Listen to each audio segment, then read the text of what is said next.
भाई जी बता रहे थे जय घोष के बारे में। जो जय घोष लगाते हैं तो अंदर के पाप, अंदर के जो विकार, अंदर की जो हमारे पाप बाहर आते हैं और हमें अंदर शांति मिल जाती है। जय घोष लगाने से कितना बड़ा आनंद मिलता है, कितना बढ़िया कार्य होता है कि हमारे पाप खत्म हो जाते हैं, बाहर निकल जाते हैं, हमसे दूर हो जाते हैं। तो आप जैसे किसी सज्जन ने पूछा कि पाप जब बाहर निकल गए, अंदर शांति होगी, सत्य का वास हो गया, सतगुरुदेव भगवान जी का वास अंदर में हो गया और पाप बाहर आ गए, तो उनसे पूछा कि जब पाप वो बाहर आ जाते हैं, हर एक को अपने अपने बैठने का स्थान चाहिए। श्री गुरु महाराज जी का सिंहासन लगा, संतों के आसन लगे और आप लोगों के भी आसन लगे, सबको यथायोग बैठने का स्थान मिला। अंदर में श्री गुरु महाराज जी जय घोष लगाने पर विराजमान हो गए, पाप बाहर आ गए। तो किसी ने पूछा कि वे पाप फिर कहां जाएंगे? जो पाप बाहर आ गए, स्थान तो सबको चाहिए, वो पहले अंदर बैठे हुए थे, अब वो बाहर आ गए, अब वो कहां जाएंगे? तो संतों ने कहा कि जो सत्संग में बैठकर जय घोष नहीं लगाते, पाप उनके सिर पर जाकर बैठ जाते हैं। बोलिए साचे जय, दरबार की जय, दरबार की जय। इसलिए सभी जय घोष जरूर लगाया करे। बिना जय घोष के जो है कोई भी आराम से ना बैठे, और जो हाथ बांध कर बैठेगा वो सिर पर गठड़िया बांध कर ले जाएगा। बोलिए साचे दरबार की जय। एक श्री गुरु महाराज जी की लीला, मन में तो बहुत कुछ था, पर समय आप देख रही हो और संतों की भी लाइन देख रहे हो। श्री गुरु महाराज जी के समय की बात है, जिस समय साकार रूप में श्री गुरु महाराज जी विराजमान थे।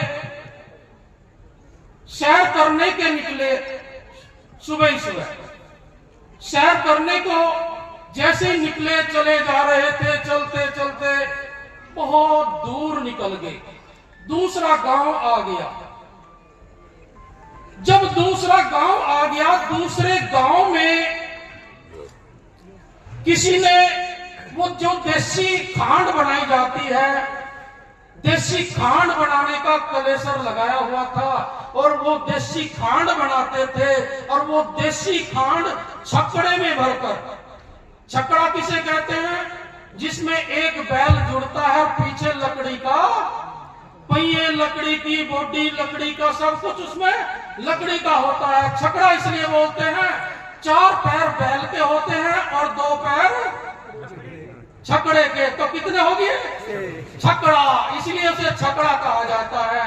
उसे गड्डी भी बोलते हैं, बैलगाड़ी। तो बैलगाड़ी में वो खांड भर के मंडी बाजार बेचने जा रहे थे, सुबह ही सुबह। जब बाजार जा रहे थे, रास्ते में श्री गुरु महाराज जी एक पेड़ के नीचे बैठे हुए संतों को सत्संग दे रहे थे। एकदम दृष्टि उस पर पड़ी, किस पर? छकड़े पर। उस छकड़े के 4 प्राणी थे जो उसे ले जा रहे थे। एक बैल हाँक रहा था, एक पीछे से धक्का लगाने के लिए भी था।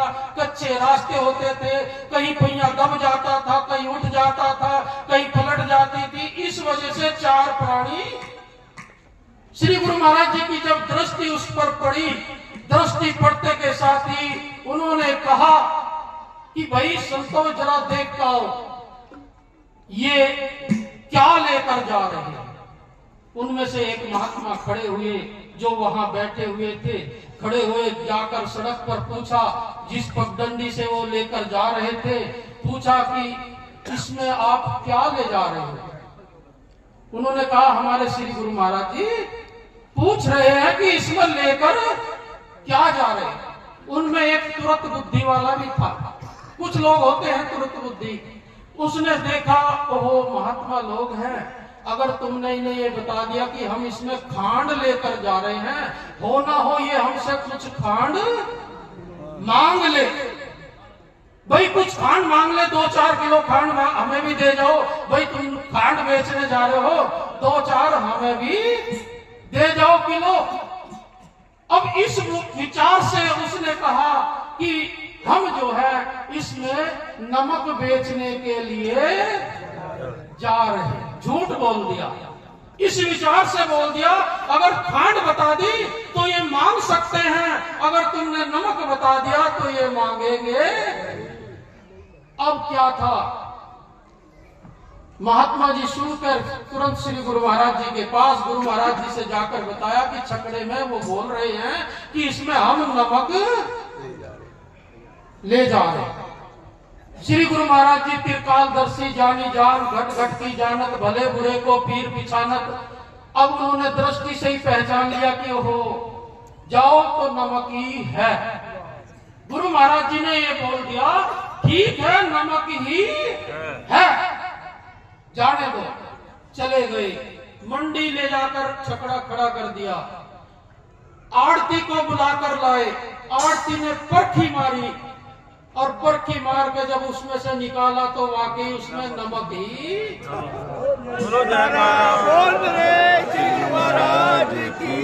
इतनी सारी बोरियां जो भरी हुई थी, जिसमें भी परखी मारा उसमें ही नमक, जिसमें भी परखी मारा उसमें ही नमक।